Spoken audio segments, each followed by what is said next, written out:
Hi, I'm Gary. I'm a combat engineer in the Army from 1972 to 1992. My first time in combat was in Salvador. Lost a good friend, uh,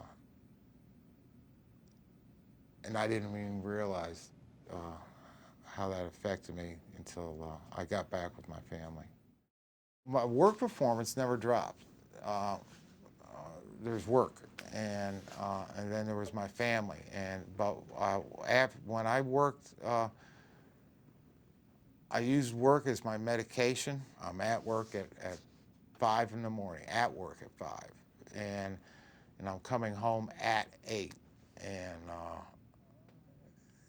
that was my work. And when I came home, I drank beer, and to squash uh, the memories. Uh, I couldn't get that door to close or to hold it closed.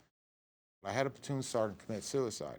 That threw me back into a combat mode, and that's when I realized I had a problem. I had an issue at the house, and to stay out of trouble, I went to lived in the barracks for a little while, and that's when I stopped drinking beer, and I went to AA, and haven't drank since. I used the 12-step process for AA to hold down the PTSD, and that's wrong.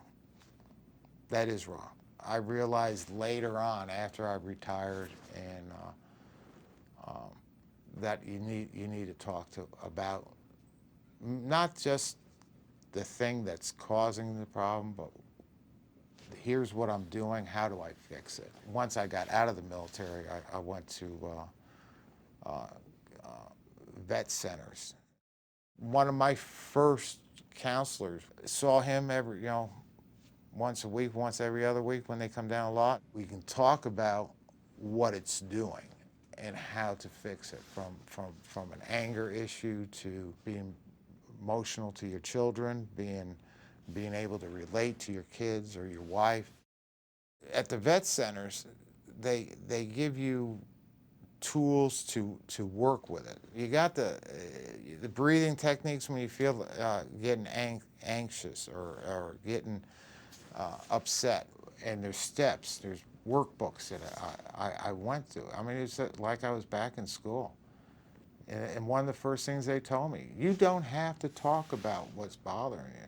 Let's talk about how we could make you a better person or deal with those issues. You got to stay with it. You got to keep your mind open. And you're going to say, it's going to be better in the long run. And it really is going to be better in the long run. I'll tell anybody, I was a terrible father, terrible. And I was never there for him. But I'm an outstanding grandfather because I learned the problems that I had as being a father. And I've changed it 180 degrees. It isn't easy, but it's worth it. It's worth every penny, every second to get into that VA system. It really, especially in the vet centers. That's the safe haven of all havens.